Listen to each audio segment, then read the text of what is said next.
सुप्रभात बच्चों। आज हम हिंदी साहित्य में भक्ति काल के कृष्ण भक्त कवि सूरदास जी को पढ़ेंगे। तो हिंदी साहित्य में भक्ति काल दो धाराओं में बंट गया था। एक है कृष्ण भक्ति धारा, दूसरा है राम भक्ति धारा। जो कवि राम जी को अपना प्रभु मानकर कविताएं रचना करते थे, दोहे लिखते थे, वे राम भक्त कवि के रूप में जाने जाते थे।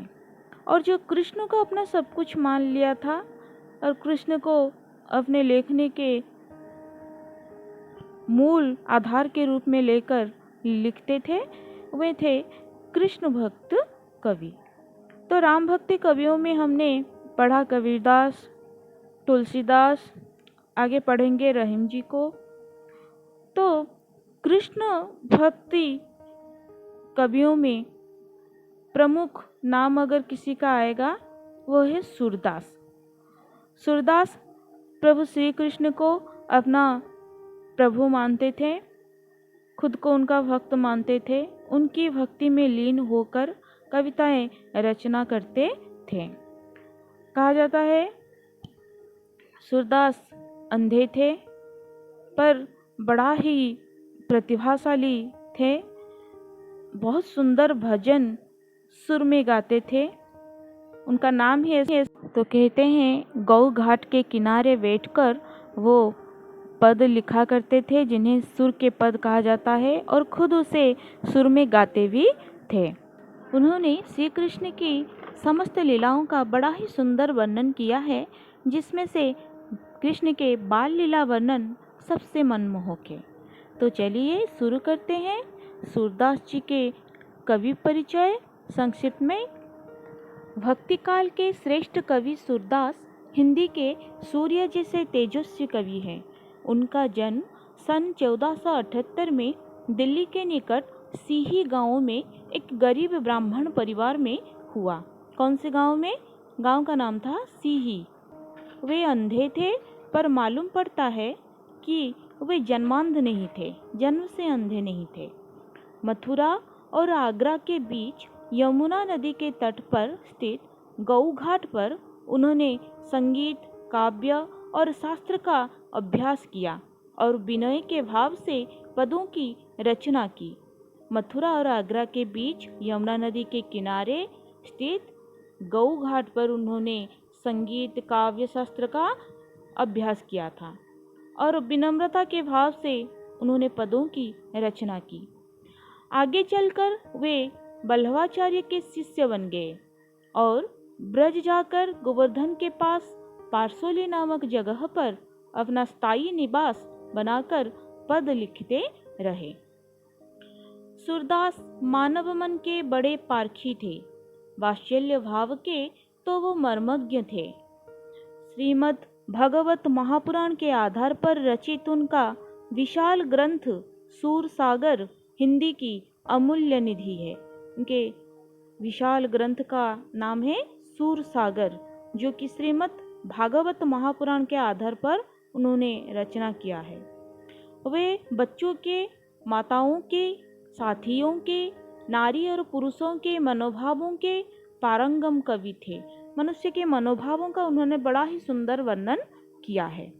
तो आज हम सूरदास के श्री कृष्ण के बाल लीला वर्णन में से दो पद पढ़ने वाले हैं। पहला पद, मैया मोही दाऊ बहुत खिजायो, मोसो कहत मोल क लीन्हो, तू जसुमती कब जायो। कहा कहो यही रीस के मारे, खेलन हो नहीं जात। पुनी पुनी कहत कौन है माता, कौन है तुमरो तात। गोरे नंद जसोदा गोरी, तू कत श्याम शरीर। चुटकी दे दे हसत ग्वाल सब, सीखे देते बलवीर। तू मोही को मारन सीखी, दाओ ही कबहु न खिजई। मोहन मुख रिस किए बातें, जसुमती सुनी सुनी रिझई। सुनहु कान्हा बलभद्र चबाई, जनमत ही को धूत। सूर श्याम मुहि गोधन की सौ, हूँ माता तू पूत। तो यहाँ पर श्री कृष्ण अपने बड़े भैया बलदाऊ के खिलाफ शिकायत लेकर माता यशोदा के पास जाते हैं। वो क्या क्या कह रहे हैं, इसका सुंदर, बड़ा ही सुंदर वर्णन सूरदास जी ने यहाँ किया है। और यह सुनकर माता यशोदा क्या कहती है, इसका भी वर्णन हुआ है। जिस प्रकार घर में भाई बहनें होते हैं तो वो आपस में झगड़ते भी हैं, एक दूसरे को प्यार तो करते हैं पर झगड़ते भी हैं, चिढ़ाते भी हैं। उसमें उनको मज़ा आता है। तो बड़े भाई बहन छोटों को जब चिढ़ाते हैं तो छोटे तो चिढ़ जाते हैं, बड़े इसका आनंद लेते हैं। तो श्री कृष्ण के साथ भी यही हुआ है, बलराम उन्हें चिढ़ाते हैं। तो पढ़ेंगे, मैं सस्वर आवृत्ति कर लेती हूँ पहले। मैया मोही दाओ बहुत खिजायो, मैया मोही दाओ बहुत खिजायो। मोसो कहत मोल कलीन्हो, मोसो कहत मोल कलीन्हो। तू जसुमति कब जायो, मैया मोही दाओ बहुत खिजायो, मैया मोही दाओ बहुत खिजायो। कहा कहो एही रीस के मारे, कहा कहो एही रीस के मारे।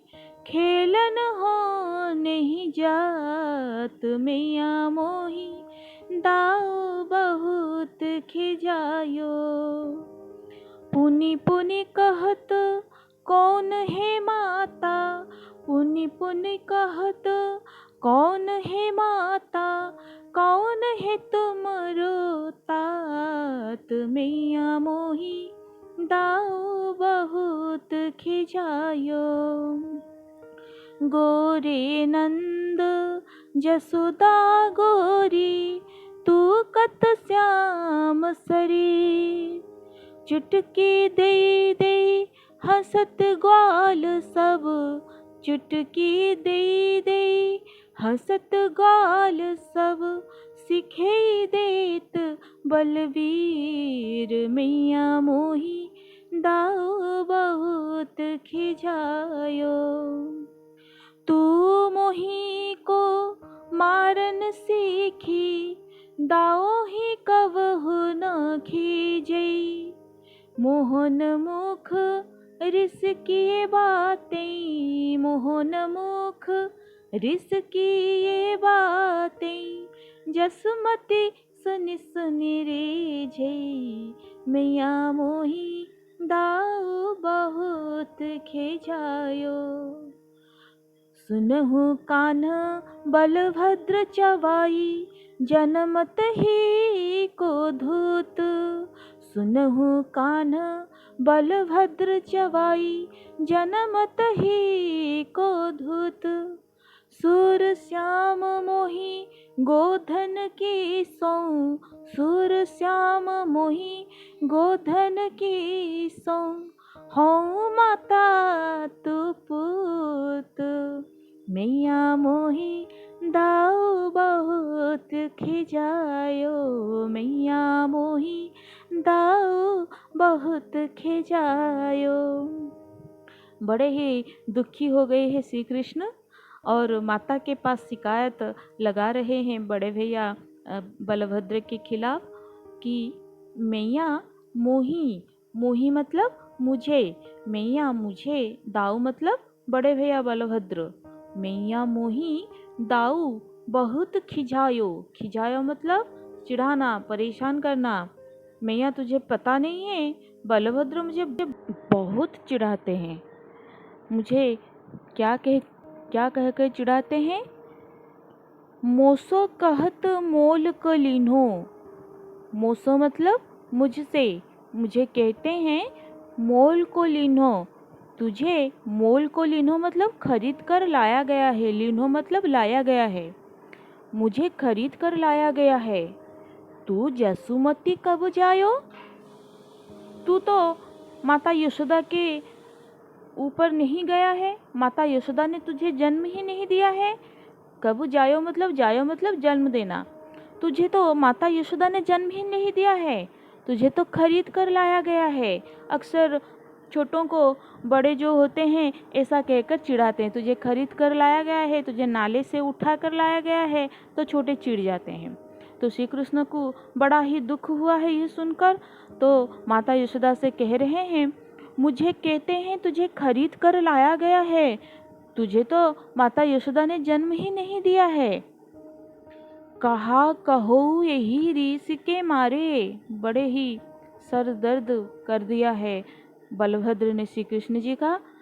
क्या कह रहे हैं, बड़े ही दुखी हो गए हैं, कह रहे हैं कहा कहो, मैं क्या कहूँ माता, यही मतलब यही, रीस के मारे, रीस मतलब क्रोध, मुझे इतना क्रोध दिलाते हैं वो, मुझे इतना गुस्सा आता है, इसी गुस्से के कारण खेलन हो नहीं जात, मैं खेलने के लिए भी नहीं जाता हूँ, मुझे खेलने के लिए जाना अच्छा नहीं लग रहा है, क्योंकि वो मुझे हमेशा चिढ़ाते हैं, मुझे खरीद कर लाया गया है, मुझे तूने जन्म नहीं दिया है। पुनी पुनी कहत कौन है माता, फिर एक बार नहीं, पुनी पुनी बारंबार कह रहे हैं, कहत कौन है माता, तेरा माता कौन है, कौन है तुमरो तात, तुमरो मतलब तुम्हारा, तात मतलब पिता, तो तुम्हारा माता कौन है और पिता कौन है। गोरे नंद जसोदा गोरी, नंद तो गोरे हैं और जसोदा भी गोरी है। तू कत श्याम शरीर, तू कहाँ से काला निकल आया, तू कत तू कैसे, श्याम मतलब काला, तेरा शरीर कैसे काला हो गया।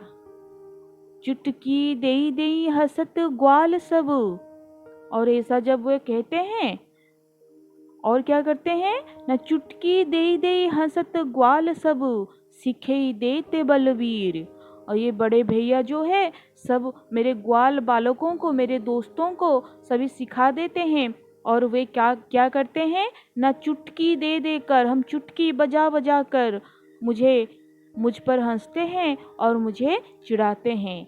चुटकी देई देई हंसत ग्वाल सब, सिखे देते बलवीर, सिखा देते हैं बलवीर बलभद्र भैया, बलराम भैया। तू मोही को मारन सीखी, और तू है कि मेरी कोई बात सुनती ही नहीं है, हमेशा मुझे ही मारना सीखी है। दाओ ही कबहू न खिजेई, और कभी भी बलदाऊ पर कभी भी तू गुस्सा नहीं करती है, खिजेई मतलब डांटती नहीं है, कुछ नहीं कहती है, सिर्फ मुझे ही मारना तुझे आता है। मोहन मुख रिस किए बातें, जसुमत सुनी सुनी रिझेई। जब अपने नन्हे मुंह से ऐसे तुतली बातें करते हैं कृष्ण, शिकायत करते हैं, यह सुनकर माता यशोदा मन ही मन खुश हो रही है। रिझेई मतलब आनंदित होना, खुश होना, मन ही मन खुश हो रही है। तो मोहन मुख रिस किए बातें, रिस मतलब क्रोध करना, क्रोध भरी बातें सुनकर यशोदा को मन ही मन हंसी आ रही है, पर वो ऊपर तो हंस नहीं सकते क्योंकि कृष्ण गुस्सा हो जाएंगे। मैं माँ को शिकायत कर रही हूँ और माँ मेरी बात सुन ही नहीं रही है, हंस रही है। तो उन्हें समझाने के लिए माता यशोदा क्या कहती है, सुनहु कान्हा बलभद्र चबाई। अरे कान्हा सुन, जो बलभद्र है ना, चबाई, चबाई मतलब चुगलखोर है, हमेशा ऐसा ही करता रहता है, वो चुगलखोर है। जन्मत ही को धूत, वो तो जन्म से ही ऐसा धूत है, बदमाश है, शैतान है, शरारत करता ही रहता है, वो चुगलखोर है। तुझे पता नहीं तो क्यों गुस्सा कर रहा है तू। सूर श्याम मोही गोधन की सौ, तुझे विश्वास नहीं हो रहा है ना, सुन श्याम, मैं गोधन की, सौ मतलब कसम, सौगंध खाकर कहती हूँ, मैं कसम खाकर कहती हूँ, हूँ माता तू पूत, मैं तेरा ही माता हूँ और तू मेरा ही पुत्र है। बलराम तो ऐसे चिढ़ाने के लिए तुझे कहते हैं, क्योंकि वो तो जन्म से ही शरारती है, बदमाश है, चुगलखोर है, तो उसकी बात मत सुनना। मैं गोधन की सौगंध खाकर कह रही हूँ, मैं ही तेरा माता हूँ, तू ही मेरा पुत्र है। तो आज सूरदास जी के वात्सल्य रस वर्णन में पहला पद हमने पढ़ा, जिसमें श्री कृष्ण माता यशोदा से शिकायत कर रहे हैं कि बलराम भैया उन्हें कैसे चिढ़ाते हैं। दूसरा पद अगली कक्षा में।